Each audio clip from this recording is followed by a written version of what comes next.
আসসালামু আলাইকুম। আজকে আবারও চলে আসলাম হিস্ট্রি ফার্স্ট পেপারের আরো একটি সলভ ক্লাসের উপরে। তো আজকে আমরা হিস্ট্রি ফার্স্ট পেপারের সর্বশেষ যে চ্যাপ্টারটি আছে আমাদের শর্ট সিলেবাসের মধ্যে, চ্যাপ্টার 8। তো এই চ্যাপ্টারের উপরে আমরা যে টেস্ট পেপার সলভ এবং রিভিশন ক্লাসগুলো আজকে আমরা আলোচনা করব। তো দেখা যাক, আমরা প্রথম যে সৃজনশীলটি আছে, তো এটি আমাদের দেখো গত 3টি বোর্ডে কিন্তু এই কোশ্চেনটি এসেছে, তার মানে এটি আসলে একটি গুরুত্বপূর্ণ কোশ্চেন। দেখো এক্ষেত্রে আমাদের ঢাকা, রাজশাহী এবং যশোর বোর্ড 2022-এ কিন্তু এই কোশ্চেনটা এসেছে। তো এখানে যদি আমরা প্রথম যে কোশ্চেনটি এটা দেখে, এখানে বলা হচ্ছে যে 25শে মার্চের সাংকেতিক নাম কি? 25শে মার্চের সাংকেতিক নাম কি বলো? 25শে মার্চের সাংকেতিক নাম হচ্ছে অপারেশন সার্চলাইট। তো এক্ষেত্রে আমরা যদি খতে দেখি, খতে দেখো বলা হচ্ছে বাংলাদেশে কিভাবে বাংলাদেশের স্বাধীনতা ঘোষণা করা হয়। কিভাবে বাংলাদেশের স্বাধীনতা ঘোষণা করা হয়? এটা আমাদের স্বাধীনতা ঘোষণা করা হয় 1971 সালের 26শে মার্চ প্রথম প্রহরে বঙ্গবন্ধু শেখ মুজিবুর রহমান এই স্বাধীনতার ঘোষণাটি দেন, যেটি ছিল ইংরেজিতে। এবং ইংরেজিতে দেওয়ার প্রধান কারণ হচ্ছে যাতে এটি সমগ্র বিশ্ববাসী শোনে এবং এটি বুঝতে পারে যে আসলে এখানে কি বলা হয়েছে। ঠিক আছে, তারপর আমরা যদি দেখি, এক্ষেত্রে দেখো গতে বলা আছে যে উদ্দীপকের ঘটনা তোমার পাঠ্য বইয়ের কোন অংশের সাথে সাদৃশ্যপূর্ণ? 2022 সালের 24শে ফেব্রুয়ারি রাশিয়া ইউক্রেনের একটি বড় অংশ আক্রমণ শুরু করে।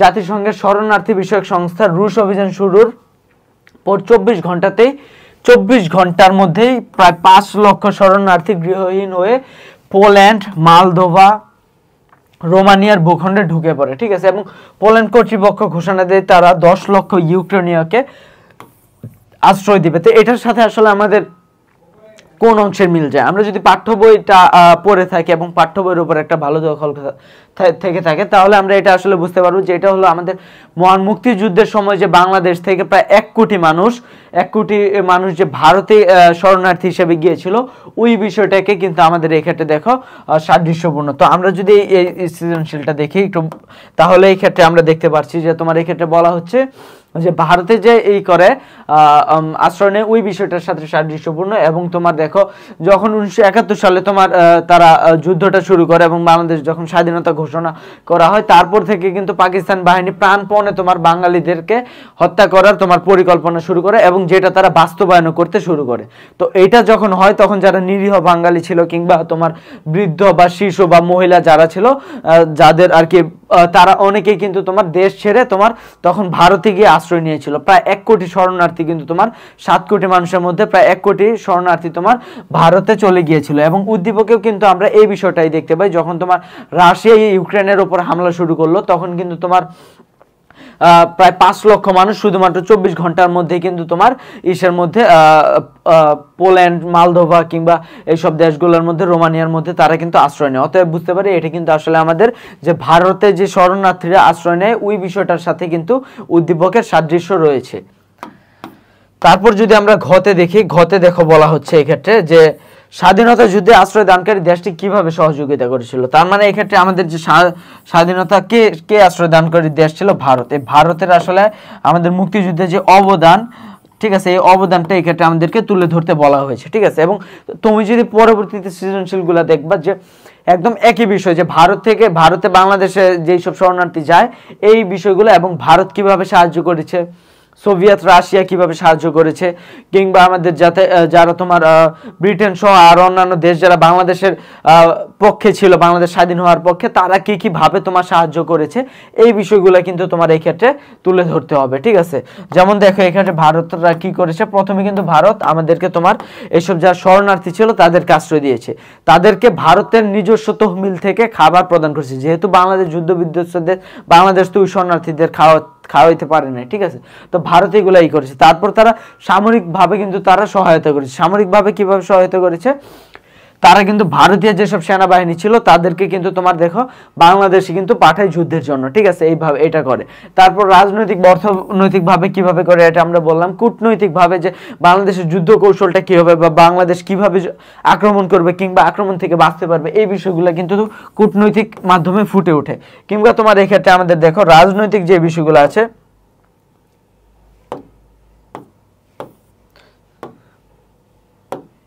সরি রাজনৈতিক যে বিষয়গুলো আছে, রাজনৈতিক বিষয়ে দেখো তোমার এই ক্ষেত্রে যে অন্যান্য রাজনৈতিক যেসব দল, রাজনৈতিক দলের মধ্যে যে মত বিনিময় কিংবা অন্যান্য রাজনৈতিক দলের সাথে আলোচনা করা, তাদের মাধ্যমে জনমত তৈরি করা, দেশের জন্য তোমার আর্থিক কিংবা আরো অন্যান্য যেসব বিষয় লাগে এই বিষয়গুলো বিল পাস করানো, প্রস্তাব পাস করানো, এইগুলো কিন্তু তোমার রাজনৈতিকভাবে হেল্প করা বলে। ঠিক আছে, তো এই বিষয়গুলোর মাধ্যমে কিন্তু তারা হেল্প করেছে। কিংবা বাংলাদেশে যারা নিরীহ বাংলাদেশ তাদেরকে অস্ত্র শিক্ষা প্রদান করা, ঠিক আছে, এই বিষয়গুলো কিন্তু তারাই করেছে। ঠিক আছে, তারা আমাদেরকে সাহায্য করেছে। এবং এই কোশ্চেনটার তোমার অ্যান্সারটা এইভাবে পয়েন্ট পয়েন্ট করে দিয়ে লিখবা যে অর্থনৈতিকভাবে এই হেল্প করেছে, রাজনৈতিকভাবে এইভাবে হেল্প করেছে, সামরিকভাবে কিংবা কূটনৈতিকভাবে আমাদেরকে এইভাবে হেল্প করেছে। এবং যেটা তোমার এইভাবে পয়েন্ট করে দিলে এবং পয়েন্ট করে তোমার এটা মনে রাখতে হবে যে যেভাবে লিখলে তোমার এই ক্ষেত্রে কিন্তু তোমার তুমি 3 মার্কস বা 4 মার্কসই তুমি কিন্তু এই ক্ষেত্রে তুমি ক্যারি করতে পারবা। ঠিক আছে, তো আর এই কোশ্চেনটা কিন্তু এই অধ্যায়ের জন্য তোমার খুবই গুরুত্বপূর্ণ একটা প্রশ্ন। ঠিক আছে, দেখো দ্বিতীয় সৃজনশীলে যদি আমরা যাই তাহলে দেখো এক্ষেত্রে বলা হচ্ছে জর্জ হ্যারিসন কে ছিলেন। জর্জ হ্যারিসন ছিলেন নিউ ইয়র্কের একজন সঙ্গীত শিল্পী। ঠিক আছে, তোমার জাস্ট এইটুকু দিলেই হয়ে যাচ্ছে।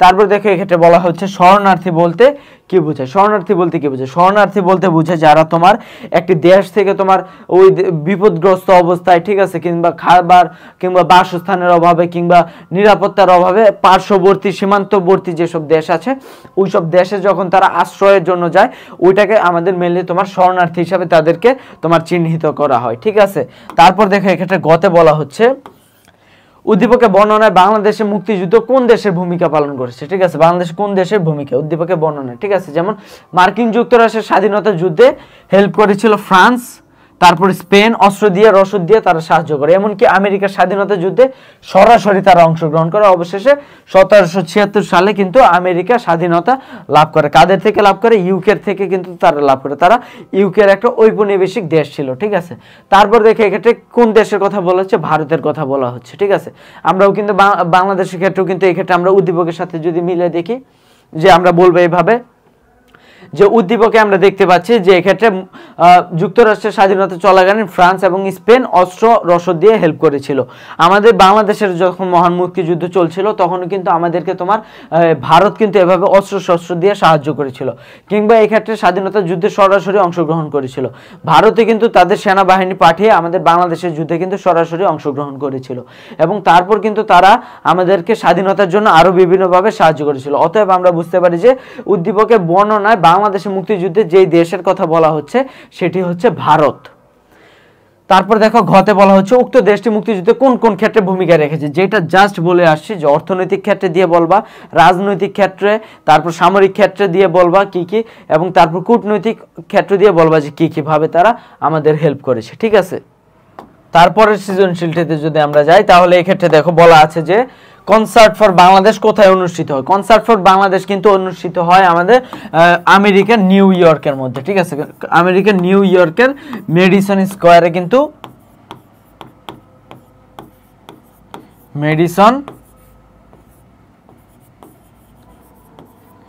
মেডিসন স্কয়ারে তোমার এই কনসার্ট ফর বাংলাদেশটি তোমার করা হয়। ঠিক আছে, অনুষ্ঠিত হয়। তারপর দেখে এটা বলা হচ্ছে বাংলাদেশের মুক্তিযুদ্ধে জর্জ হ্যারিসনের ভূমিকা কি ছিল। জর্জ হ্যারিসন কিন্তু মূলত একজন ব্রিটিশ নাগরিক, অর্থাৎ ইউকের নাগরিক, কিন্তু সে আসলে তোমার যদি দেখো এই ক্ষেত্রে সে তোমার কনসার্ট ফর বাংলাদেশ এটা নিউ ইয়র্কে অনুষ্ঠিত করে এবং তারপর ওই জায়গা থেকে বাংলাদেশের জন্য একটা অর্থ সংগ্রহ করে। বাংলাদেশের জন্য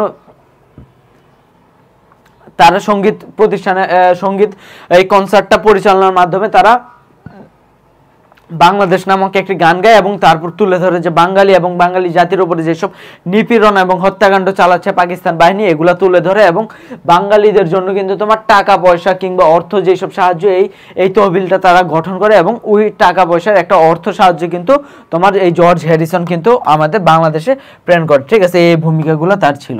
গতে দেখো বলা হচ্ছে উদ্দীপকের সাথে তোমার পঠিত কোন ঘটনার পররাষ্ট্রের সামরিক সরকার বর্বরত গণহত্যার মাধ্যমে লক্ষ লক্ষ জনগোষ্ঠীকে দেশ থেকে বাধ্য করেন নিরাপদ নিরপরাধ এই বিশাল জনগোষ্ঠীকে তারা জীবনে নিরাপত্তার জন্য সীমান্ত অতিক্রম করে পার্শ্ববর্তী দেশে আশ্রয় গ্রহণ করে মানবিক কারণে দেশটি বিপুল সংখ্যক শরণার্থীদের আশ্রয় দিতে বাধ্য করে, যেটা আমরা জাস্ট একটু আগে পড়ে আসলাম। এটা কিন্তু আসলে ভারতের যেই সব বাঙালিরা যখন আমাদের মহান মুক্তিযুদ্ধের সময় যে করে তোমার আশ্রয় নেয়, ঠিক আছে, ওই বিষয়টাকে তোমার এক্ষেত্রে তুলে ধরা হয়েছে। ঠিক আছে, তো তোমার এটাই বলতে হবে যে যখন বাংলাদেশে মুক্তিযুদ্ধ শুরু হয়, ঠিক আছে, তারপর তারা কিভাবে তোমার ওইখানে আশ্রয় নেয়, আশ্রয় নেওয়ার পরে ভারত তোমার এক্ষেত্রে সাহায্য করে, যেমনটা আমাদের উদ্দীপকের মধ্যে আমরা দেখতে পাচ্ছি। ঠিক আছে, এই বিষয়গুলো তোমার তখন তুলে ধরতে হবে। তারপর দেখো এক্ষেত্রে ঘতে বলা হচ্ছে অতি দ্রুত বিপুল সংখ্যক শরণার্থী পুনর্বাসন সরকার একটি বড় সফলতা। ঠিক আছে, যুদ্ধ পরবর্তী সময় বঙ্গবন্ধুর যে কটা সফলতা ছিল তার মধ্যে অন্যতম একটি সফলতা ছিল এই পুনর্বাসন। এই যে 1 কোটি শরণার্থী যারা ভারতে গিয়েছিল এবং ভারতে তোমার ওইখানে করছিল খাবার দাবার, তারপর ভরণ পোষণ ভারত সরকারই করছিল, এটা কিন্তু তারা তোমার করে। ঠিক আছে, বাংলাদেশ সরকার কিন্তু বঙ্গবন্ধু সরকার কিন্তু তাদেরকে পুনর্বাসন করে। বঙ্গবন্ধু সরকার বলতে মূলত মুজিবনগর সরকার এটার পুনর্বাসন করে। তারপর আরেকটি সফলতা যেটা বা যেটা এক্ষেত্রে বলা হয়নি বা এক্ষেত্রে তোমার বলতে লাগবে না, কিন্তু ওইটা তোমার একটা বিষয় যেটা হলো তোমার যুদ্ধ পরবর্তী কিছুদিনের মধ্যে কিন্তু যারা তোমার এই ভারতীয় সেনারা বাংলাদেশের মধ্যে ছিল তাদেরকে ফিরে নেওয়ার জন্য ইন্দিরা গান্ধীকে বঙ্গবন্ধু শেখ মুজিবুর রহমান নির্দেশ প্রদান করে। কারণ দেখো তুমি কোন দেশে কিন্তু আসলে অন্য দেশের যেহেতু তারা সেনাবাহিনী, তারা বাংলাদেশের মধ্যেও কিন্তু দেখা যাচ্ছে যে হয়তো বা এরকম হইতে পারতো যে তারা ভারতীয় সেনাবাহিনীরাও বাংলাদেশে পরবর্তীতে এই তোমার তাদের যে ক্ষমতা সেটা কিন্তু দেখানো শুরু করতো। ঠিক আছে, এর জন্য এই পূর্বাভাস পেয়ে কিন্তু বঙ্গবন্ধু প্রথমেই কিন্তু যুদ্ধ শেষ হওয়ার সাথে সাথে, বাংলাদেশ স্বাধীন হওয়ার সাথে সাথেই তারা কিন্তু বললো যে আপনাদের সেনাবাহিনীদেরকে আপনারা নিজেদের ব্যারাকে ফিরিয়ে নিয়ে যান, এটা করলো। এবং এই যে পুনর্বাসন কিন্তু করলো বিপুল সংখ্যক জনগোষ্ঠী যারা ভারতে চলে গিয়েছিল তাদেরকে বাংলাদেশে আনা হলো এবং বাংলাদেশে তাদেরকে বাংলাদেশ সরকার পুনর্বাসন দিল। ঠিক আছে, এটা কিন্তু একটা বড় ধরনের সফলতা ছিল বঙ্গবন্ধু সরকার বা মুজিবনগর সরকারের। তারপর দেখো এক্ষেত্রে পরবর্তী সৃজনশীল বলা হচ্ছে বাংলাদেশের স্বাধীনতা সম্মাননা প্রদান করা হয় কেন। বাংলাদেশ স্বাধীনতা সম্মাননা বলতে কি বোঝে? স্বাধীনতার ক্ষেত্রে যারা আর কি তোমার ভূমিকা রেখেছিল তাদেরকে সম্মান প্রদান করা। ঠিক আছে, তো বোঝা যায় যারা তোমার মুক্তিযুদ্ধে অসামান্য অবদান রেখেছিল তাদের স্বীকৃতি স্বরূপ এই বাংলাদেশ স্বাধীনতার সম্মাননা কিন্তু প্রদান করা হয়। ঠিক আছে, তারপর দেখো এই ক্ষেত্রে আমাদের বলা হচ্ছে খতে মহান মুক্তিযুদ্ধে স্বাধীন বাংলা বেতার কেন্দ্রের ভূমিকা কি ছিল। এটা আমরা কিন্তু পড়ে এসেছি আগের চ্যাপ্টারগুলোতে। তারপরে বলি যে মহান মুক্তিযুদ্ধে তাদেরই ছিল, তারা বাংলাদেশ যে স্বাধীনতার যে ঘোষণা এটা তারা প্রচারণা করেছিল, কিংবা পৃথিবীতে জনমত গঠনের ক্ষেত্রে, ঠিক আছে, বা গ্রহণের ক্ষেত্রে তারা প্রচারণা করত, কিংবা তারা মুক্তিযুদ্ধ যারা করতো তাদের উজ্জীবিত রাখার জন্য তাদের জন্য গান বাজাইতো। ঠিক আছে, বিভিন্ন ধরনের মুক্তিযুদ্ধ ভিত্তিক গান বাজাইতো, কিংবা তারা বিভিন্ন ধরনের কৌতুকের মাধ্যমে আর কি পাকিস্তানের যেসব হানাদার বাহিনী ছিল তাদের বিরুদ্ধে বিভিন্ন কৌতুক প্রদান করতো। ঠিক আছে, এই বিষয়গুলো কিন্তু এই স্বাধীন বাংলা বেতার কেন্দ্র করে থাকতো। তারপর দেখো উদ্দীপকে মোজাম্বিকের মতো আমাদের স্বাধীনতা যুদ্ধে বিরোধিতাকারী বৃহৎ দেশটি বিরোধিতা করেছিল কে? এখানে দেখো আফ্রিকার সর্বদক্ষিণে একটি দেশ। ঠিক আছে, দেশটি সমুদ্র সৈকত স্বাধীন ঔপনিবেশিক শক্তি শাসনতান্ত্রিক জনগণের। ঠিক আছে, এটা পড়ে নিবা। পড়ে নেওয়ার ফলে এক্ষেত্রে দেখো আসলে অন্যান্য দেশ সোভিয়েত ইউনিয়ন এবং সমমনা দেশ এগিয়ে আসলো একটি বৃহৎ শক্তি কিন্তু এর বিরোধিতা করে। এই বৃহৎ শক্তিটা আসলে কে? এই বৃহৎ শক্তিটা হলো, ঠিক আছে, আমেরিকা।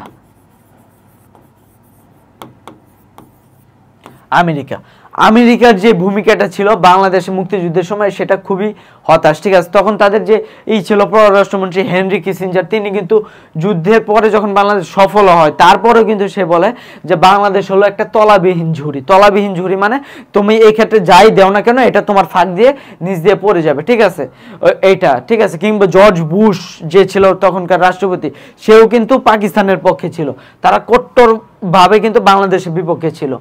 ঠিক আছে, এক্ষেত্রে আসলে বোঝা যাচ্ছে যে এক্ষেত্রে বৃহৎ শক্তিটা কে ছিল?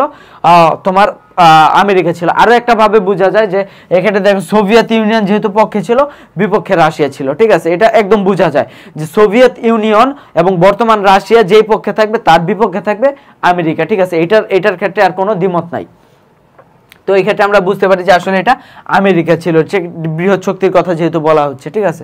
তারপর দেখো এক্ষেত্রে ঘতে বলা হচ্ছে মিত্র দেশগুলো সহযোগিতা স্বাধীনতা অর্জনকে ত্বরান্বিত করেছিল। মিত্র দেশগুলো কারা ছিল? মিত্র দেশগুলো যদি আমরা বলি, এই ক্ষেত্রে দেখো মিত্র দেশগুলো ছিল আমাদের তোমার এই ক্ষেত্রে ছিল ইন্ডিয়া একদম শুরুতেই মিত্র দেশ, তারপর ছিল আমাদের কে রাশিয়া, বর্তমান রাশিয়া, তখনকার সোভিয়েত ইউনিয়ন, আর তারপর ছিল আমাদের ইউকেও আমাদের সাহায্য করেছিল। ইন্ডিয়া আমাদের কিভাবে সাহায্য করেছিল? ইন্ডিয়া আমাদের অর্থনৈতিকভাবে সাহায্য করেছিল, সামরিক বাহিনী দিয়ে সাহায্য করেছিল, আমাদের যেসব শরণার্থী ছিল তাদেরকে সে ওই দেশের আশ্রয় দিয়ে সাহায্য করেছিল। রাশিয়া আমাদের কিভাবে সাহায্য করেছিল পূর্ববর্তী ক্লাসে আমি বলেছিলাম। তারপরে যদি এই ক্ষেত্রে বলি, রাশিয়া আমাদের সাহায্য করেছিল যখন আমাদের তোমার হয় কি বলে এক্ষেত্রে তোমার ইয়াহিয়া খানকে সে চিঠি প্রদান করে এই গণহত্যা বন্ধের জন্য। তারপর আরেকটা ক্ষেত্রে যেটা বড় ভূমিকা রাখে সেটা হলো যখন তোমার করা হয়, দেখা যাচ্ছিল যে পাকিস্তান হেরে যাচ্ছিল, তখন কিন্তু তোমার কি বলে আমেরিকা সহ বিভিন্ন দেশ তোমার যুদ্ধ বন্ধের জন্য জাতিসংঘে করে প্রস্তাব পাঠায়। সেক্ষেত্রে কিন্তু কি করে রাশিয়া কিন্তু ভেটো প্রদান করে। রাশিয়া যেহেতু একটি স্থায়ী সদস্য ছিল নিরাপত্তা সাধারণ পরিষদে, ঠিক আছে, এই জন্য কিন্তু সে তোমার ভেটো প্রদান করতে পারে, এবং একটা ভেটো প্রদান করলে ওই প্রস্তাবটা নাকচ হয়ে যায়। সে ভেটো প্রদান করেছে যে না এখন যুদ্ধবিরতির দরকার নেই বা যুদ্ধ বিরতি বিলম্বিত করে দিয়েছিল। এর ফলে কি করেছিল ওই মিত্র বাহিনী এবং যৌথ বাহিনী যারা ছিল তোমার সেনাবাহিনী মিলে যে যৌথ বাহিনী, তারা কিন্তু ঢাকা অর্থাৎ রাজধানী কিন্তু দখল করতে পেরেছিল এবং বাংলাদেশ স্বাধীন করেছিল। এই ক্ষেত্রে ভূমিকা রাখে। তারপর আরেকটা ভূমিকা রাখে যখন তোমার আমেরিকা যুদ্ধ জাহাজ পাঠাচ্ছিল পাকিস্তানের জন্য ভারত সাগরে, ঠিক আছে, তখন কিন্তু রাশিয়া ওই যুদ্ধ জাহাজগুলো আটকিয়ে দিয়েছিল, ঠিক আছে, ওগুলা আসতে দেয়নি, ওগুলো আবার ফিরে যেতে বাধ্য হয়েছিল। অনেক বড় বড় ভূমিকা রেখেছিল রাশিয়া। তারপর ইউকের একজন ব্যক্তি যিনি ছিল, দেখো তুমি আমরা জাস্ট পড়ে আসলাম তোমার এই যে জর্জ হ্যারিসন, তিনি কিন্তু গানের মাধ্যমে অর্থনৈতিক তহবিলের মাধ্যমে অর্থনৈতিকভাবে সাহায্য করে, কিংবা তারপরে জনমত গঠনে বিশ্বের বিভিন্ন মাধ্যমে তৈরি করা বা বিবিসি যে ব্রডকাস্টিং যে এটা ছিল গণমাধ্যম তাদের মাধ্যমে যে বিশ্বের মাধ্যমে বাংলাদেশের প্রতি বর্বরতার যে চিত্রগুলো এগুলো কিন্তু তুলে ধরেছিল। এই তিনটা মেনলি ছিল আমাদের মিত্র দেশ, ঠিক আছে। তারপর 6 ডিসেম্বর ভুটান এবং তোমার ইন্ডিয়া কিন্তু বাংলাদেশকে সর্বপ্রথম তারা করে কি বলে স্বাধীনতা ঘোষণা করে, ভুটান, ঠিক আছে। এই দেশগুলো তুমি উল্লেখ করে যে তাদের যে ভূমিকা ছিল এইভাবে তোমার উল্লেখ করতে হবে। তারপর দেখো পরবর্তী সৃজনশীলে বলা হচ্ছে জর্জ হ্যারিসন কে ছিল। আমরা জানি জর্জ হ্যারিসন কে ছিল। এই ক্ষেত্রে দেখো আরেকটু বিস্তারিত বলা আছে যে জর্জ হ্যারিসন ছিল একজন সঙ্গীত শিল্পী।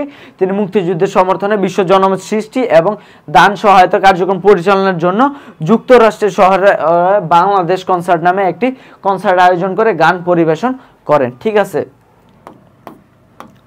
তারপর দেখো এক্ষেত্রে বলা হচ্ছে ইন্দিরা গান্ধীর পরিচয় দেয়। ইন্দিরা গান্ধী ছিল তৎকালীন তোমার ভারতীয় মুক্তিযুদ্ধের সময় ভারতীয় প্রধানমন্ত্রী এবং তোমার ভারতের প্রথম মহিলা প্রধানমন্ত্রী, এবং বাংলাদেশের প্রথম মহিলা প্রধানমন্ত্রী কে ছিল? খালেদা জিয়া ছিল, ঠিক আছে, বেগম খালেদা জিয়া। এবং ভারতের ছিল তোমার ইন্দিরা গান্ধী, তার পরিচয় এটা, ঠিক আছে। তারপর তিনি কে ছিল? তিনি ছিল আসলে আমাদের মতিলাল নেহেরুর মেয়ে। এবং মতিলাল নেহেরু কে ছিল? মতিলাল নেহেরু ছিল একজন প্রথম সারির নেতা, এবং তার পিতা ছিলেন কে? জওহরলাল নেহেরু। জওহরলাল নেহেরু কে ছিল? ভারতের প্রথম প্রধানমন্ত্রী কিন্তু ছিল জওহরলাল নেহেরু, ঠিক আছে। এবং তারপর তিনি অক্সফোর্ড থেকে বিশ্ববিদ্যালয়ে পড়াশোনা করেন। তার পিতা ভারতের স্বাধীনতা আন্দোলনে অংশগ্রহণ করেন, ঠিক আছে। এই বিষয়গুলো তোমার এই ক্ষেত্রে বলতে হবে।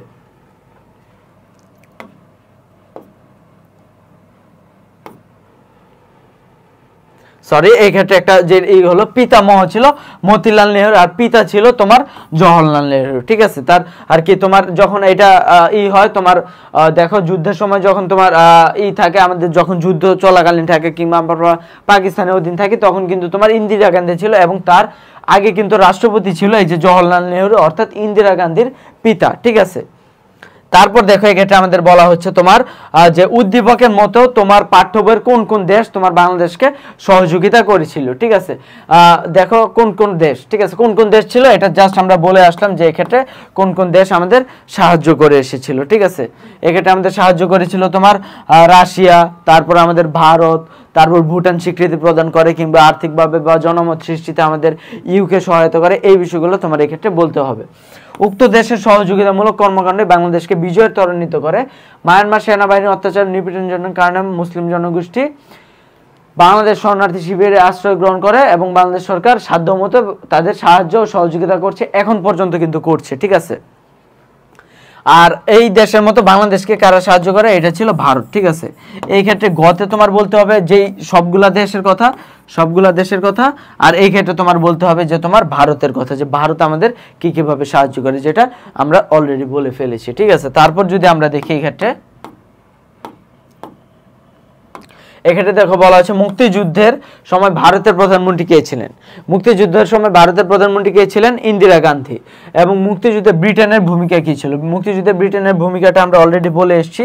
তারপর যদি আবার এক্ষেত্রে বলি, দেখো এক্ষেত্রে বলা যায় যে তারা আমাদের ব্রিটিশ সরকার আমাদের প্রতি সহানুভূতি প্রদান করেন, ঠিক আছে। তারপর নিয়মিত তাদের আমাদের বিবিসির মাধ্যমে আমাদের নিউজগুলা তুলে ধরতেন, আমাদের প্রতি যে গণহত্যা হচ্ছে বা আমাদের প্রতি যে নিপীড়ন হচ্ছে এগুলো তুলে ধরতেন, এবং পাকিস্তান হানাদার বাহিনী যে আমাদের তোমার হত্যাযোগ্য এগুলো তুলে ধরতো, কিংবা ব্রিটেনের জন্মগ্রহণকারী যে জর্জ হ্যারিসন যে কনসার্ট ফর বাংলাদেশ এটার আয়োজন করে, ঠিক আছে। এই বিষয়গুলো তোমার এক্ষেত্রে বলতে হবে, ঠিক আছে। আচ্ছা, তারপর আমরা যদি গতে দেখে বলা আছে উদ্দীপকের ঘটনাটি মুক্তিযুদ্ধের কোন দিকটিকে ইঙ্গিত করছে, ঠিক আছে। এটা দেখো মায়ানমারের ক্ষমতাসীন দল ও সামরিক জান্তা শত শত নারী পুরুষের প্রাণের ভয়ে পার্শ্ববর্তী বাংলাদেশে আশ্রয় নেয়। মানবিক প্রয়োজনে বাংলাদেশ সরকার রোহিঙ্গাদের আশ্রয় কেন্দ্র খোলে, ঠিক আছে, এবং সহযোগিতার হাত বাড়িয়ে দেয়। কোন দেশটিকে? ভারত। আগের সৃজনশীলেই আমরা জাস্ট এই কোশ্চেনটা বললাম, ঠিক আছে, যেটা আমাদের পূর্বে আমাদের অ্যান্সার করা শেষ। আমি বলেছিলাম যে এই চ্যাপ্টারের মধ্যে তোমার এই ভারত কিভাবে সাহায্য করে এবং মিত্র দেশগুলো কিভাবে সাহায্য করে, এবং এই বিষয়গুলো কিন্তু তোমার জাস্ট এই বিষয়টা তোমার ধারণা থাকলে কিন্তু তোমার এই চ্যাপ্টার থেকে তুমি একটা সৃজনশীল কমন পাচ্ছ, এবং তুমি ওই বিষয়গুলো যদি একটু পয়েন্ট করে বলতে পারো তাহলে কিন্তু তুমি দেখো এক্ষেত্রে তুমি পেয়ে যাবা, ঠিক আছে, ভালো একটা মার্কস পেয়ে যাবা পয়েন্ট করে তুলে ধরতে পারলে। মুক্তিযুদ্ধে মিত্র দেশগুলোর সহায়তা না করলে বাংলাদেশ স্বপ্ন বাস্তবায়ন বিলম্বিত হতো।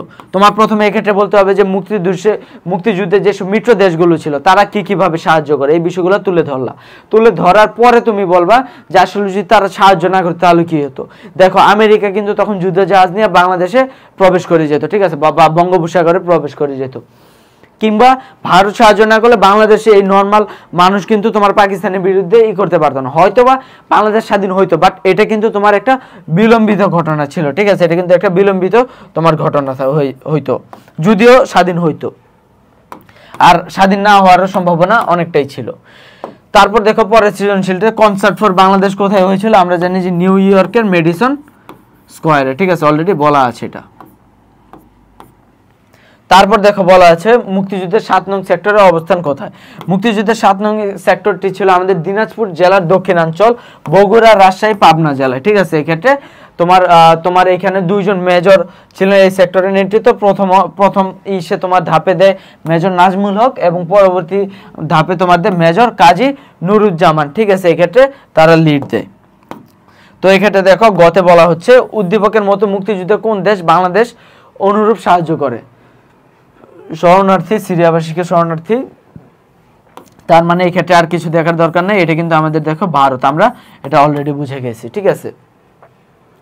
উক্ত দেশের সহযোগিতামূলক কর্মকাণ্ড মানে এক্ষেত্রে ভারতের অবদান, ভারত যে আমাদের কিভাবে অবদান করে। আমি আবারও বলছি যে এক্ষেত্রে আমাদের যে অর্থনৈতিকভাবে, তারপর সামরিকভাবে, তারপর রাজনৈতিকভাবে, তারপর কূটনৈতিকভাবে যে সাহায্যগুলো করেছিল ওই বিষয়গুলোই তোমার এক্ষেত্রে বলতে হবে আর কি, ঠিক আছে।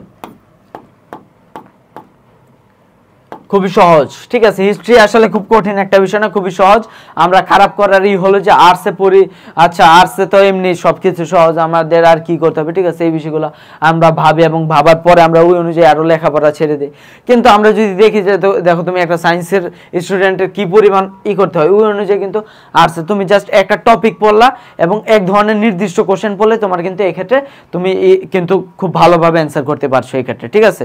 তো এই বিষয়গুলো তুমি একটু চেষ্টা করো আর আর মাত্র কি তোমার আরো জুন মাসে আমাদের কিন্তু পরীক্ষা। তুমি টেস্টের আগে একটু লেখাপড়া শুরু করে দেখো, তোমার এই টাইমগুলোতে যদি তুমি লেখাপড়া শুরু করো না, তোমার জন্য A+ পাওয়া কোনো একটা বড় বিষয় না, ঠিক আছে? তুমি জাস্ট এই কয়টা দিন যে কোন কোন টপিক থেকে আসে বা ভাইয়া কোন কোন বিষয়গুলো আমাদেরকে বলেছে, ঠিক আছে? আমি তো আছি, ঠিক আছে? তোমার যে কোন কোন বিষয় কিভাবে করতে হচ্ছে এটা কিন্তু আমি অলরেডি গাইডলাইন দিচ্ছি তোমাদের প্রতিটা সৃজনশীলের মাধ্যমে। এখানে যে আমি শুধুমাত্র সৃজনশীল আমি রিডিং পড়ে যাচ্ছি যে এই করতে হবে, ঠিক আছে? এইভাবে আছে, এইভাবে লিখতে হবে, কিভাবে কোন সৃজনশীলটা অ্যান্সার দিতে হবে, কোন কোন টপিকটা তোমাদের পড়তে হবে, বা কোন কোশ্চেনটা গুরুত্বপূর্ণ, বা কোন কোশ্চেনটা বারবার আসছে, ঠিক আছে? এসছে, ঠিক আছে? এই বিষয়গুলো কিন্তু আমি বলছি, এই বিষয়গুলো তোমরা নোট করে রাখো।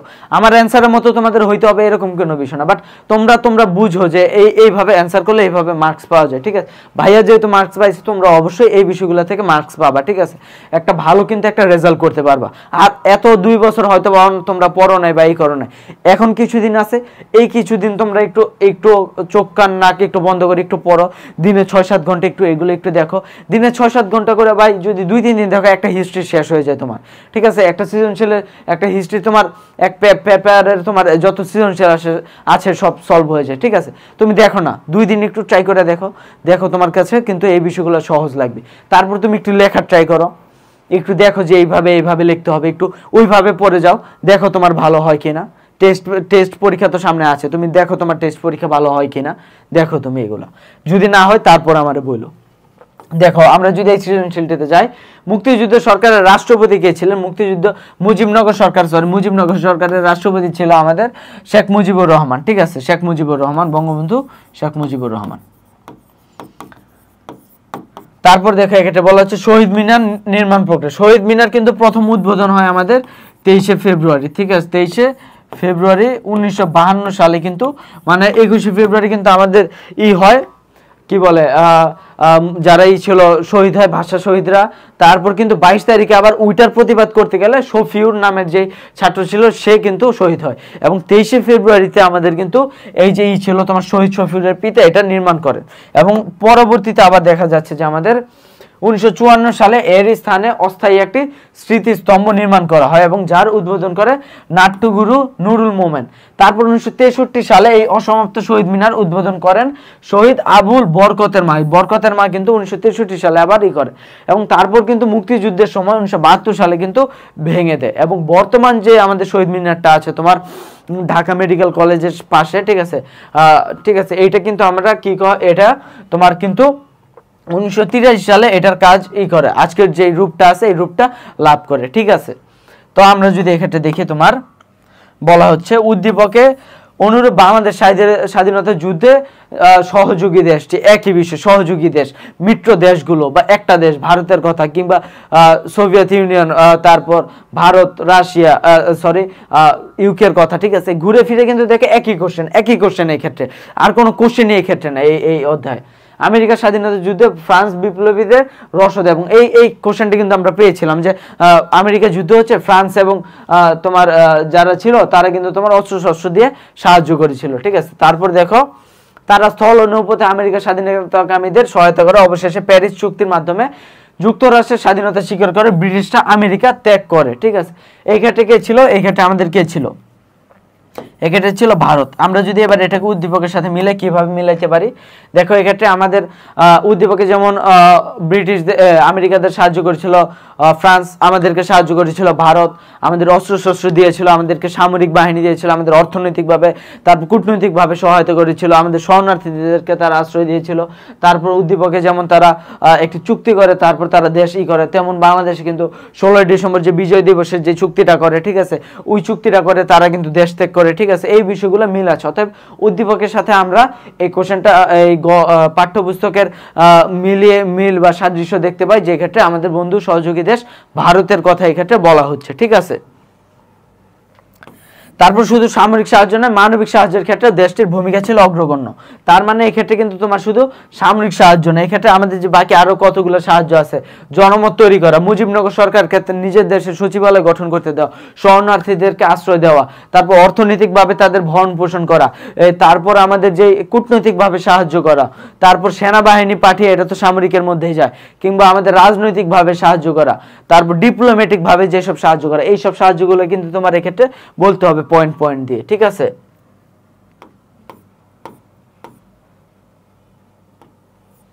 তারপর দেখো এক্ষেত্রে আমাদের পরবর্তী সৃজনশীল বলা হচ্ছে জর্জ হ্যারিসন কে ছিল, আমরা অলরেডি জানি, খুবই গুরুত্বপূর্ণ একটি প্রশ্ন এটা, যে জর্জ হ্যারিসন কে ছিলেন। তারপরে দেখো ভেটো ক্ষমতা বলতে কি, এটা যদি প্রিভিয়াস ক্লাসটা দেখে থাকো আমি বলে দিয়েছি ভেটো ক্ষমতা কি। ভেটো হচ্ছে ভোট প্রদানের একটা বিপরীত প্রক্রিয়া, মানে ভেটো বলতেও ভোট বোঝায়, বাট তুমি একটা প্রস্তাবের বিপক্ষে ভোট দিচ্ছ, যে না মানা, ঠিক আছে। ভেটো বলতে এখানে বোঝানো হয় যে না মানা, ঠিক আছে, যে আমি এটা মানি না। যেমন তোমার একটা প্রস্তাব দেওয়া হলো, ঠিক আছে, ধরো তোমার এটা যে এই একটা বিল প্রকাশ করা হলো, ঠিক আছে, যে বাংলাদেশ যারা তোমার ধরো যে এখন বলা আছে যে 21 বছরের নিচে ছেলেরা বিয়ে করতে পারবে না, তখন বলা হলো যে না, এটা তোমার আছে যা, বা সংবিধানের ক্ষেত্রে আমরা যদি বলি যে সংবিধান, তোমার মনে করো সংবিধানে এই আইনটা পাশ করা হবে যে বাংলাদেশে এখন 30 বছরের নিচে কোনো ছেলে তোমার বিয়ে করতে পারবে না, এবং সংবিধানে আছে হলো 21 বছর। তো এই চেঞ্জটা তোমার এখন করতে হবে। এই চেঞ্জটা করার জন্য কি করতে হবে, সংবিধান চেঞ্জ করার জন্য 2/3 লোকের ভোট লাগবে। তার মানে তোমার 150 তোমার যেই মোট সদস্য আছে তাদের মধ্যে 2/3 লোকের তোমার এক্ষেত্রে লাগবে, সমর্থন লাগবে। তো এই ক্ষেত্রে তোমার তখন যদি তোমার এই যে ভেটো প্রদান, ঠিক আছে, যদি 2/3 লোক তোমার না করে, ভোট প্রদান না করে, বা তোমার মনে করো 2/3 এর মধ্যে ধরো আমরা 300 সদস্য আছে, ঠিক আছে, 300-র মধ্যে কিন্তু আমাদের 200 পরিমাণ ভোট লাগবে তোমার এই 30 বছর যেটা এটা পাস করানোর জন্য। এর মধ্যে ধরো তোমার 110 জন কিন্তু তোমার ভেটো প্রদান করলো। 110 জন যদি ভেটো প্রদান করে তাহলে বাকি থাকে কয়জন, তাহলে বাকি থাকে 190 জন। এই 190 জনের ভোট কিন্তু তোমার এখানে কাস্টিং হবে না, কাজ করবে না, কারণ এই ক্ষেত্রে কিন্তু 2/3 এইটাই করছেন। এটা হচ্ছে ভেটো, যে আমরা এটা মানি না, ঠিক আছে।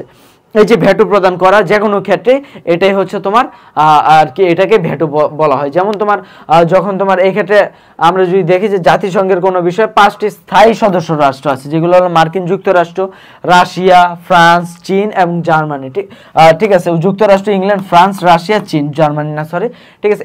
এদের কেউ যদি একটা ধরো প্রস্তাব করা হলো, যেমনটা তোমার করা হয়েছিল যখন আর কি বাংলাদেশ স্বাধীনতা যুদ্ধ বন্ধের জন্য, তোমার যখন একদম শেষের দিকে পাকিস্তান হেরে যায়, তখন যখনই করা হলো তখন কিন্তু সবাই ভোট দিলেও কিন্তু তোমার এই ক্ষেত্রে কিন্তু আমাদের যে রাশিয়া ছিল আমাদের বন্ধু রাষ্ট্র, সে কিন্তু ভেটো প্রদান করলো। এবং এই 5 জনের মধ্যে যে কোনো একজনও যদি ভেটো প্রদান করে, ওই প্রস্তাবটা অনাস্থা হয়ে যাবে, অনাস্থা প্রস্তাব হিসাবে প্রকাশিত হবে, এবং ওই প্রস্তাবটা কিন্তু পাশ করবে না, ঠিক আছে।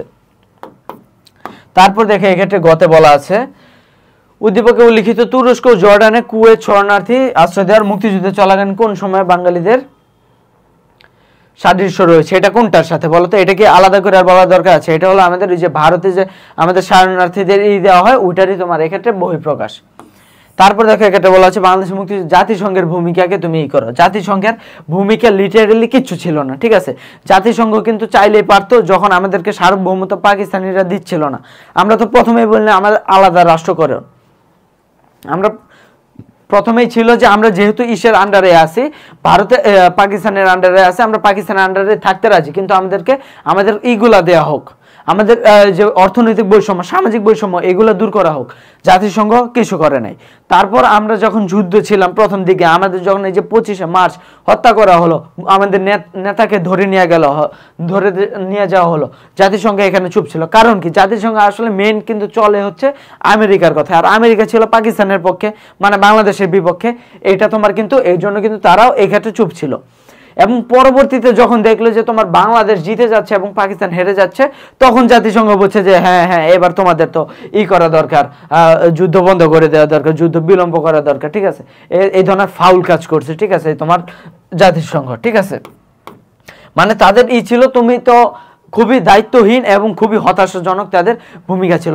তুমি যদি যুদ্ধের দেখো, কোথাও কিন্তু আমরা দেখে নেই যে জাতিসংঘ একটা নিন্দা প্রস্তাব পেশ করলো, বা পাকিস্তানকে বললো যে তোমরা কেন করছো, তোমাদের এই সপক্ষে যুক্তি দাও, ঠিক আছে, বা তোমরা কি জন্য এই মানুষগুলাকে মারলা, এতগুলা মানুষকে তোমরা দাও, কি জন্য তোমরা ওই দেশকে ধর্ষণ, তারপর নিপীড়ন, হত্যা করছো, এগুলোরই দাও। তারা কিন্তু কোনো ধরনের এই ধরনের করে নেই। তারা যখন আসে আমাদের ওই 1000 মাইল দূর থেকে তারা আমাদের দেশে আসলো, আমাদের দেশে আমাদের নিরীহ মানুষদেরকে হত্যা করলো, তারা কিন্তু আসলে কোনো ভূমিকাই তারা করে, তারা নীরব ছিল, নীরবতা পালন করলো তারা, ঠিক আছে, আর কোনো কাজ কিন্তু তারা করেনি। তারপর দেখো এক্ষেত্রে বলা আছে যে বিবিসি কোন দেশের প্রচার মাধ্যম? আমরা জানি যে বিবিসি হচ্ছে আমাদের গ্রেট ব্রিটেন বা ব্রিটেনের প্রচার মাধ্যম, ঠিক আছে। তারপর দেখো এখানে বলা হচ্ছে বাংলাদেশের মুক্তিযুদ্ধে সোভিয়েত ইউনিয়নের ভূমিকা। সোভিয়েত ইউনিয়নের ভূমিকা বলার আর কিচ্ছু নেই, ঠিক আছে। সোভিয়েত ইউনিয়নের বড় বড় ভূমিকাগুলো আমরা বলে দিয়েছি, মেন ভূমিকাগুলো ওগুলোই বলতে হবে। ক দেশের জনগণের সহযোগিতা আমাদের মহান মুক্তিযুদ্ধে কাদের সাহায্য কথা মনে করিয়ে দেয়। ক দেশের জনগণ খ দেশের নিপীড়িত জনগণকে এক ভীষণ বিপদে সর্বতোভাবে সাহায্য করে এবং জনগণ ক্ষতির পরিমাণ অনেক হ্রাস পায় এবং শোষণের বিরুদ্ধে প্রতিরোধ গড়ে তুলতে মনোবল সৃষ্টি হয়েছে। অর্থাৎ প্রচার মাধ্যম ভূমিকা রাখতে কোন দেশের কথা বলা হচ্ছে, এটা কি বলার প্রয়োজন আছে? এটা আমাদের ভারতের কথা মনে করিয়ে দেয়, ঠিক আছে। তারপর দেখো এক্ষেত্রে বলা আছে ক দেশের প্রচার মাধ্যমগুলো ভূমিকা ছিল অপরিসীম। হ্যাঁ, তাদের প্রচার মাধ্যমগুলো কিভাবে করেছিল? তাদের প্রচার মাধ্যমগুলো কিন্তু আমাদের তোমার যে বাংলা বেতার কেন্দ্র ছিল, ঠিক আছে, তাদের পাশে ছিল, কিংবা আমাদের যেসব প্রচার মাধ্যমগুলো, ঠিক আছে, মানে আমাদের দেশের তোমার প্রচার মাধ্যম এবং ভারতীয় যে প্রচার মাধ্যম ছিল তাদের ভূমিকা। এক্ষেত্রে মেনলি ভারতীয় যে প্রচার মাধ্যম তারা আসলে কি এই যে তোমার এই স্বাধীন বাংলা বেতার কেন্দ্র, এটার কিন্তু কিছু স্টেশন ছিল ভারতেও, যেসব খবরগুলো ভারত থেকে তোমার করা হতো। যেহেতু বাংলাদেশে যেগুলো ছিল ওগুলো ধ্বংস করে দিয়েছিল, এখন ভারতের গুলো তো আর পাকিস্তান ধ্বংস করতে পারবে না, এজন্য ভারত থেকে কিন্তু আমাদের এই সংবাদগুলো প্রচার করা হতো, যেগুলো বিশ্ব থেকে আমাদের কিন্তু জনমত গঠনে এবং বিশ্বে আমাদের কিন্তু তোমার একটা যে আমাদের অবস্থান, আমরা যে কি অবস্থায় আছি এই বিষয়গুলো কিন্তু তোমার তুলে ধরেছিল, ঠিক আছে। অতএব আমরা বুঝতে পারি কিন্তু ভারতের এই বিষয়গুলো কিন্তু আমাদেরকে অনুপ্রাণিত করেছিল। দেশাত্মবোধক গান কিংবা কৌতুক হাস্যরসাত্মকপূর্ণ বিভিন্ন কৌতুক এগুলোর মাধ্যমে কিন্তু মুক্তিযোদ্ধাদের উজ্জীবিত করে রেখেছিল। তাদেরকে সবসময় এইটা রেখেছিল যে না আমরাও তোমাদের পাশে আছি, ঠিক আছে। এই বিষয়গুলা করে তাদেরকে পাশে থেকেছিল ভারতীয় গণমাধ্যম। তারপরে দেখো মুজিবনগর সরকার কখন করে, এটা ছিল 17 এপ্রিল, ঠিক আছে, আর এটা বলার কিছু নেই। অপারেশন সার্চলাইট কি আমরা জানি, অপারেশন সার্চলাইট কি এটাও আর বলার নতুন করে বলার কিছু না। অপারেশন সার্চলাইট হচ্ছে আমাদের যে তোমার 1971 সালে 25শে মার্চ পাকিস্তান বাহিনী যে তোমার করে নির্বিচারে হত্যা করে, এটাই অপারেশন সার্চলাইট হিসাবে তারা কি নাম হিসাবে করে, ঠিক আছে, কিওয়ার্ড হিসাবে ব্যবহার করতো। তারপর দেখো উদ্দীপকের ন্যায় তোমার পাঠ্যবই অনুযায়ী বাংলাদেশকে কোন দেশ সহযোগিতা করেছিল? মায়ানমার সেনাবাহিনী অত্যাচার যখন এরা বাংলাদেশ নেয় শরণার্থী হিসেবে, আর বাংলাদেশ থেকে কোন দেশে যায়? ভারত। অতএব এটা আসলে ভারতের কথা বলা হচ্ছে, ঠিক আছে, ভারতের কথা বলা হচ্ছে। তারপর দেখো বলা হচ্ছে ঘতে প্রতিবেশী একটি দেশের সহযোগিতামূলক কর্মকাণ্ডে বাংলাদেশে, মানে এই ক্ষেত্রে ভারতের যে ভূমিকাটা তোমার এই ভূমিকাটা কিন্তু এই ক্ষেত্রে বলা হয়েছে, ঠিক আছে, ভারত আমাদের কিভাবে ভূমিকা করেছে, ঠিক আছে, ওই অর্থনৈতিক সামাজিক এই সবগুলো বিষয় তোমার এই ক্ষেত্রে তুলে ধরতে হবে। তারপর দেখো আমাদের এই ক্ষেত্রে যদি আমরা দেখি যে কনসার্ট ফর বাংলাদেশ কোথায়? নিউ ইয়র্কে। বাংলাদেশ মুক্তি সংগ্রামে ব্রিটেনের ভূমিকা, এটা আমরা পড়েছি। তারপর বাংলাদেশ মুক্তিযুদ্ধে উল্লেখিত ক এবং খ দেশের ভূমিকা। ক এবং খ দেশ বলতে বাংলাদেশের মুক্তিযুদ্ধে ব্যক্তিবর্গ ভারত সরকারের গুরুত্ব, তবে বৃহৎ শক্তিগুলো দেশগুলোর মধ্যে ক এবং খ। এক্ষেত্রে বৃহৎ শক্তি তো কোনটা? ভারতে একটা ছিলই, এবং বৃহৎ শক্তিগুলো কোনটা ছিল? এক্ষেত্রে ছিল যারা তোমার কি করেছিল, ভূমিকা ছিল নেতিবাচক, ঠিক আছে। কোনগুলো দেশ কোন ছিল এগুলো? একটা ছিল তোমার কি যুক্তরাষ্ট্র, আর একটা ছিল চীন। যুক্তরাষ্ট্র তো পাকিস্তানকে সরাসরি যুদ্ধ সরঞ্জাম দিয়ে করেছিল, এবং চীনও কিন্তু তোমার ওই দেশের করেছিল যে দেখো এক্ষেত্রে তারা একটা পাকিস্তান সরকারকে একটা দিয়েছিল যে চীনা প্রধানমন্ত্রী চৌ এন লাই পাকিস্তানের প্রেসিডেন্ট ইয়াহিয়া খানকে চিঠিতে উল্লেখ করেন ভারতীয় সম্প্রসারণবাদ, ঠিক আছে। ভারতীয় সম্প্রসারণবাদ মানে কি? মানে ভারত তখন এটা বুঝাচ্ছে যে ভারত বাংলাদেশকে নিজের মধ্যে করে নিতে চাচ্ছে, ঠিক আছে। মানে ভারতের এখানে স্বার্থ হচ্ছে তারা নিজেদের মধ্যে করে নিচ্ছে, মানে সম্প্রসারণ ঘটাতে চাচ্ছে। ভারতের সম্প্রসারণের বিরুদ্ধে এবং পাকিস্তানের সার্বভৌমত্ব, মানে পাকিস্তান যেহেতু আমরা ছিলাম পাকিস্তানের সার্বভৌমত্বে এবং জাতীয় স্বার্থ স্বাধীনতা রক্ষায় চীনা সরকার এবং জনগণ সবসময় পাশে থাকবে। তার মানে এক্ষেত্রে টোটালি আমাদের ভারত এবং আমাদের বাংলাদেশের বিপক্ষে কিন্তু সে বিবৃতি প্রদান করেছিল। অর্থাৎ এই ক্ষেত্রে যে দুটি প্রভাবশালী দেশের কথা বলা হয়েছে তারা একটি হচ্ছে আমেরিকা, অন্যটি হচ্ছে চীন। ব্যক্তিবর্গের অবদান, বিদেশি ব্যক্তিবর্গের অবদান, ঠিক আছে। বিদেশি ব্যক্তিবর্গের অবদান প্রথমে আমরা বলবো যে রবিশঙ্কর, ঠিক আছে, যিনি আমাদের কনসার্ট ফর বাংলাদেশে ছিলেন। তারপর জর্জ হ্যারিসন, যিনি আমাদের কনসার্ট ফর বাংলাদেশে ছিলেন। তারপর দেখো এক্ষেত্রে মার্কিন লেখক অ্যালেন গিন্সবার্গ, বিখ্যাত কবিতা সেপ্টেম্বর অন যশোর রোড, ঠিক আছে, এটা। তারপর ওস্তাদ রবিশঙ্কর এবং হ্যারিসনের কনসার্ট, ঠিক আছে, শরণার্থীর জন্য এটা। তারপর মার্কিন সিনেটর এডওয়ার্ড কেনেডি কংগ্রেসে বাঙালিদেরকে সাহায্য করার জন্য তীব্র বাকযুদ্ধ করেছেন।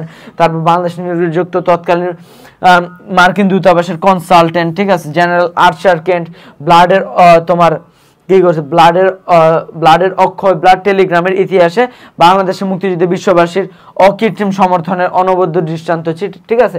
এই ব্যক্তিবর্গের নাম তোমার এক্ষেত্রে তুলে ধরলে এক্ষেত্রে হয়ে যাচ্ছে, ঠিক আছে। তারপর দেখো এক্ষেত্রে পরবর্তী সৃজনশীল, জর্জ হ্যারিসন কে ছিল আমরা জানি। ভেটো ক্ষমতা বলতে কি বোঝায় আমরা জানি। উদ্দীপকে উল্লেখিত তুরস্ক জর্ডানে একই সৃজনশীল কিন্তু আমরা পড়ে এসেছি যে তুরস্কে কিন্তু কুয়েতি শরণার্থীদের যেভাবে সাহায্য করেছিল তুরস্ক এবং জর্ডান, বাংলাদেশের শরণার্থীদেরকে সাহায্য করেছিলেন কে? ভারত, ঠিক আছে, এটা আমরা পড়েছি। তারপর বাংলাদেশের মুক্তিযুদ্ধে জাতিসংঘের ভূমিকা আমরা জাস্ট বলে আসলাম। তারপর দেখো এক্ষেত্রে বলা হচ্ছে পরবর্তী সৃজনশীলে মুজিবনগর সরকারের রাষ্ট্রপতি কে ছিল? বঙ্গবন্ধু শেখ মুজিবুর রহমান। শহীদ মিনার নির্মাণ প্রক্রিয়া আমরা অলরেডি বলেছি। সহযোগী দেশ ভারত, এটার কথা আমরা বলেছি। তারপর দেখো সামরিক সাহায্য ছাড়াও আর কি সাহায্য দিয়েছে, একই বিষয় আমরা বলেছি। এবং আজকে সর্বশেষ সৃজনশীলে যদি আমরা যাই তাহলে দেখো এক্ষেত্রে বলা হচ্ছে যে ম্যানচেস্টার গার্ডিয়ান কোন দেশের পত্রিকা? ম্যানচেস্টার গার্ডিয়ান হচ্ছে আমাদের তোমার আমেরিকার একটি পত্রিকা, ঠিক আছে, ম্যানচেস্টার গার্ডিয়ান। আর বিবিসি হচ্ছে ব্রিটেনের একটি পত্রিকা। তারপর দেখো এক্ষেত্রে বলা হচ্ছে তোমার এক্ষেত্রে বাংলাদেশের মুক্তিযুদ্ধ ও অর্থনৈতিক দুর্বলতার শর্তে শরণার্থী ভারতের যে ভূমিকাটা ছিল, বাংলাদেশের অর্থনৈতিক দুর্বলতা মানে ভারতও তখন কিন্তু অর্থনৈতিক দুর্বলতার দিক দিয়ে হচ্ছিল, অতিক্রান্ত হচ্ছিল, কিন্তু তারপরে কিন্তু তারা আমাদের দেশের প্রতি যে এইটা ছিল এটা ছিল হৃদ্যতাপূর্ণ। তারা নিজেদের অর্থ ব্যবহার করে, নিজেদের তহবিল ব্যবহার করে 1 কোটি মানুষকে তারা খাবার প্রদান করেছিল, ভরণ পোষণ করেছিল। অপু যে দেশে পড়ার জন্য বাংলাদেশ স্বাধীনতা যুদ্ধ কোন দেশে গিয়েছিল?